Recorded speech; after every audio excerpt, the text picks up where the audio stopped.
Bonjour. On va commencer par remercier Michael qui nous a gentiment proposé d'organiser le lendemain de chaque conseil municipal un petit débrief en vidéo pour davantage de démocratie, pour davantage de transparence sur l'action des élus, sur qu'est-ce que nous on fait en tant qu'élus d'opposition, sur ce qui se passe dans le conseil, ce qu'on y dit, ce qu'on y fait. Donc on a de la chance parce que hier soir c'était un conseil municipal, on va dire, assez riche où on a dit pas mal de choses, donc on va pouvoir revenir sur tout ça. Donc déjà le conseil a commencé par une proposition du maire d'Abbeville de renommer la salle du conseil. Donc la salle du conseil, c'est la salle où le conseil municipal se réunit à l'hôtel de ville, salle Max Lejeune. Bon, alors c'est une proposition sur laquelle on n'était pas spécialement favorable, hein, donc on a rappelé qu'effectivement Pascal Demarthe admirait beaucoup Max Lejeune et on se demandait pour quelle raison. Est-ce que c'était parce que c'était le premier à retourner sa veste, hein, puisqu'il a commencé sa carrière à la SFIO pour la terminer à l'UDF de Valéry Giscard d'Estaing? Est-ce que c'était parce que Max Lejeune a cumulé en 60 ans de carrière politique tous les mandats possibles et imaginables, hein, maire d'Abbeville, conseiller général, député, sénateur, président du département, enfin bon, un ministre ici également, ouais. Alors que le nom de Max Lejeune n'est pas forcément un nom très consensuel, puisqu'il a été un des derniers politiques de premier rang en France à défendre l'Algérie française, hein, qu'il a défendu l'armée, y compris dans ses pires exactions en Algérie, il a même facilité la propagande d'extrême droite à l'époque de Tixier-Vignacourt face à De Gaulle. Et puis bon, après on peut revenir aussi sur le fait que beaucoup de décisions qu'il a prises pour Abbeville n'ont pas forcément été bonnes, notamment sur le fait de ne pas vouloir trop d'implantation d'usines parce qu'il avait peur que le monde ouvrier vienne développer le Parti communiste à Abbeville. Ensuite, Abbeville porte déjà, la principale place d'Abbeville a déjà le nom de Max Lejeune. Il y a déjà une salle au Garopol qui porte le nom de Max Lejeune. Donc nous, on se dit que ça pouvait être l'occasion de changer et que surtout en pleine période de crise sanitaire, sociale et environnementale, ce n'était pas forcément la priorité numéro 1. Voilà. Bon, en tout cas, ça c'était le premier point. Ce à quoi le maire a répondu que quand même, fallait honorer la mémoire de Max Lejeune, hein, et qu'il ne voyait pas pourquoi on ne pouvait pas. C'était le 25e anniversaire de sa mort. L'année prochaine, ce sera le 26e. Donc peut-être qu'à l'occasion du 26e, on pourra dénommer un autre bâtiment Place Max Lejeune. Enfin bon, tout ça pour dire qu'ils ont voté pour. Donc la salle du conseil s'appelle désormais salle Max Lejeune. Voilà. Et je rajoute qu'il y a une statue de Max Lejeune dans la mairie. Voilà. Donc. Oui, puis je disais avec une pointe d'humour que la prochaine étape serait peut-être d'appeler Abbeville Max Lejeune-sur-Somme ou Max Lejeune-Ville. Enfin bon, voilà un petit peu la hauteur du débat. Ensuite, point plus intéressant quand même, il y avait un point pour prendre acte des rapports d'activité des différents délégataires des services publics, parce que à Abbeville, hein, comme dans beaucoup de villes, et c'est pas que à Abbeville, hein, beaucoup de services publics sont délégués à une gestion privée. Donc à Abbeville, ça concerne l'eau, l'éclairage public, le gaz naturel, le réseau chaleur, le crématorium et le marché. Bon, et ça vient quand même de l'époque de Joël Hart, hein, pour la plupart de ces contrats ont été signés au début des années 2000 sous le règne de Joël Hart. Et donc je disais qu'on ne pouvait pas blâmer directement Pascal Demarthe pour ces choix-là, même si dans sa majorité, beaucoup d'adjoints et de conseillers étaient déjà élus du temps de Max Lejeune, donc on peut quand même les blâmer un petit peu parce que ça reste quand même un peu leur choix. En tout cas, on a fait le constat que sur la question de l'eau, les tarifs de l'eau ont encore augmenté d'1,5% l'année dernière, qu'il y a beaucoup de gaspillage, que le service il peut être amélioré, que ce n'est pas forcément une gestion privée par Veolia qui résoudra les problèmes et que reprendre ça en gestion publique, en régie publique, ça pourra permettre de baisser le tarif, hein, avec une tarification sociale de l'eau par exemple, hein, avec les premiers mètres cubes d'eau qui seraient gratuits et ensuite une tarification progressive en fonction de la consommation et puis de lutter contre le gaspillage. Beaucoup de villes ont fait ce choix-là récemment.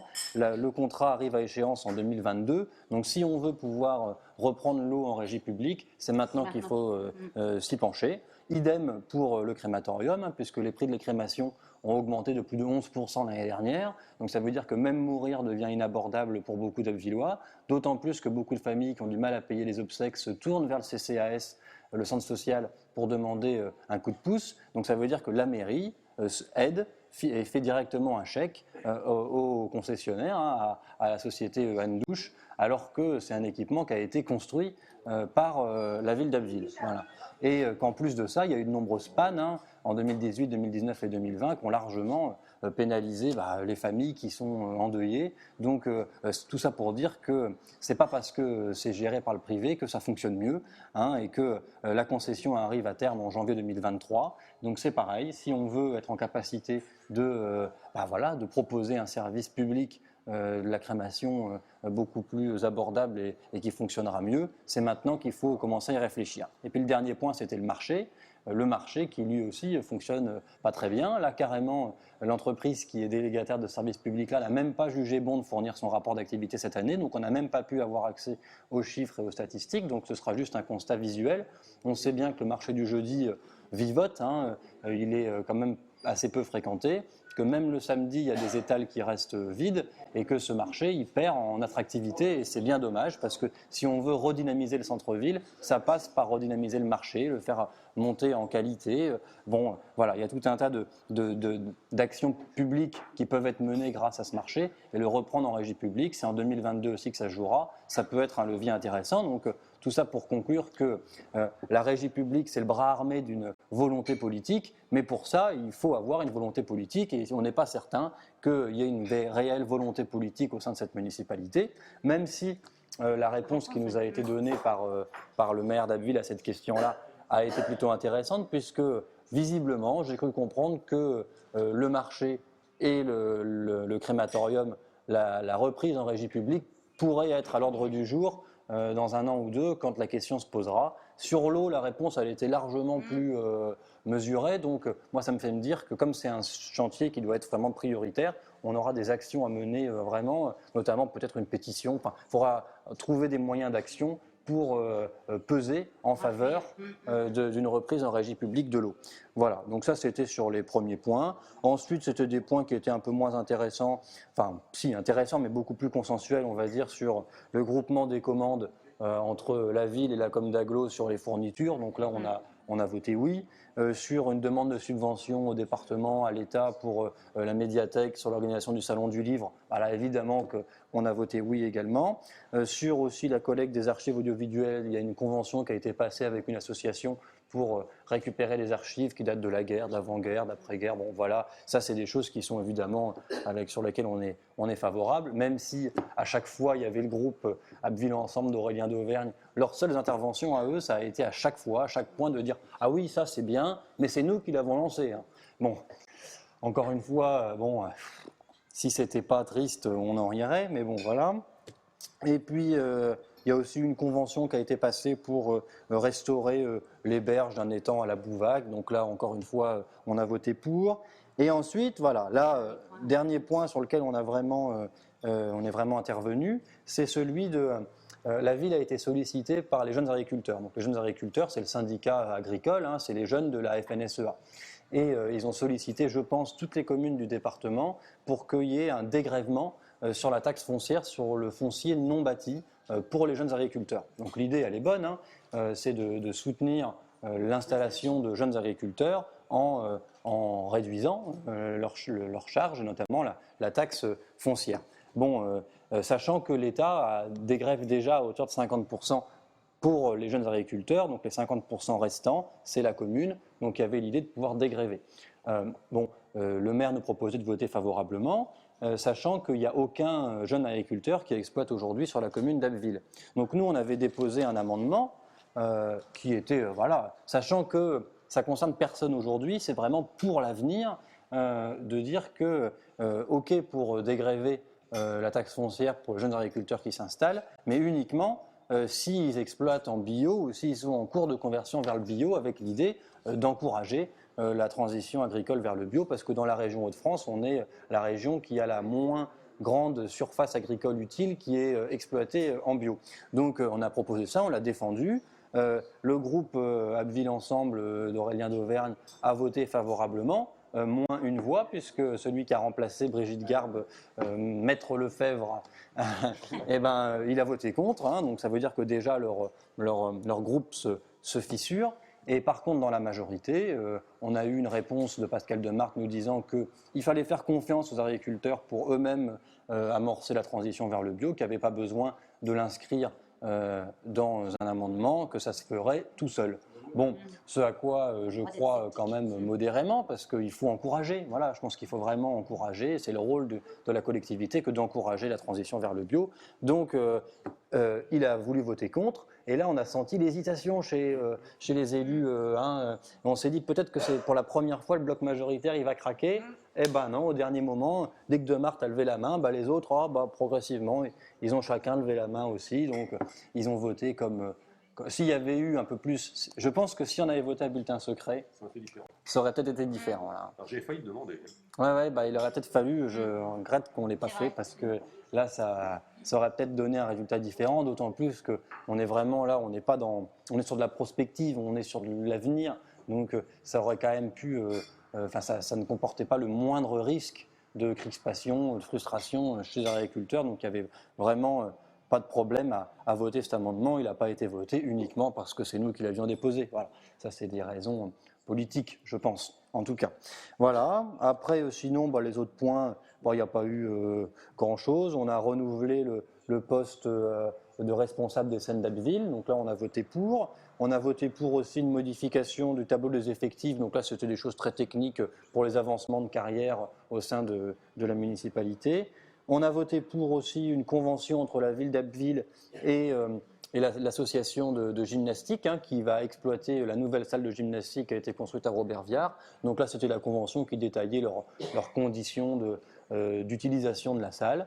Donc il y avait absolument rien à signaler là-dedans. Donc on a voté favorablement. On a voté pour aussi une convention de servitude avec Enedis, donc là c'est pour faire des travaux sur l'électricité à Abbeville. Donc il y avait sur une parcelle rue des Aubépines et rue des Bouleaux et puis au Guindal. Donc là, rien à dire de particulier. Et ensuite, on a eu la présentation des prix et de la qualité du service de l'eau potable et de l'assainissement de la ville d'Abbeville par Michel Blondin. Donc là, qu'est-ce que j'ai noté? J'ai juste noté une chose, c'est que visiblement à Abbeville, le réseau fonctionne plutôt bien, plutôt bien. Ça veut dire qu'il n'y a que 15% de pertes. C'est quand même énorme. 15% de gaspillage, 15% de l'eau publique à Abbeville, elle est perdue, évaporée dans la nature à cause des fuites dans le réseau et tout ça. Mais visiblement, c'est quand même mieux que la moyenne nationale, où l'objectif du Grenelle de l'environnement, qui date déjà il y a plus de 10 ans, c'était 77%. Ici, on est à 85%. Voilà. En tout cas, sinon, pas grand-chose d'autre à dire, si ce n'est que le prochain conseil municipal, le 12 octobre, il sera consacré uniquement à la présentation du rapport de la Cour des comptes qui a analysé les finances de la ville d'Abbeville. Donc, on s'attend peut-être à des surprises, on va voir. Et puis, sinon, Pascal De Marthe, il est revenu sur le fait qu'il y a eu un arrêté préfectoral pris par la préfecture, du coup, évidemment, qui va obliger au port du masque dans tout le centre-ville. Donc, en fait, sur la fameuse croix qui va du rond-point du Général de Gaulle jusqu'au rond-point qui s'appelle Bonaparte, place Bonaparte, et puis de l'Office du tourisme jusqu'au tribunal, donc la croix commerçante, et puis avec toute la logique que ça implique, les parcs publics sont concernés, donc évidemment le parc de la Bouvax, qui à mon sens est vraiment ridicule, et le parking des hypermarchés.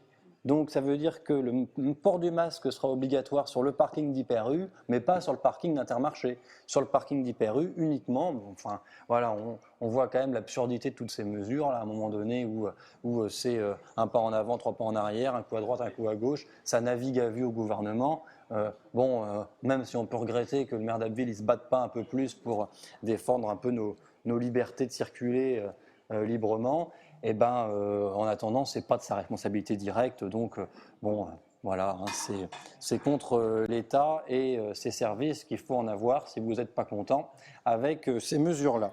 Voilà, donc il a aussi dit qu'il y aurait, que la jauge du coup des événements culturels serait diminuée. Donc ça veut dire 300 personnes au théâtre, ça veut dire que ça va compliquer la poursuite de la saison culturelle. C'est dommage parce que le secteur culturel, artistique a largement besoin d'être soutenu. Là, il ne faut vraiment pas qu'on laisse tomber ce secteur-là. Il faut aussi que la ville elle soit vraiment là pour accompagner les associations qui ont prévu des événements pour qu'ils puissent se tenir au maximum, parce qu'on ne peut pas imaginer qu'on confine complètement la vie sociale et culturelle.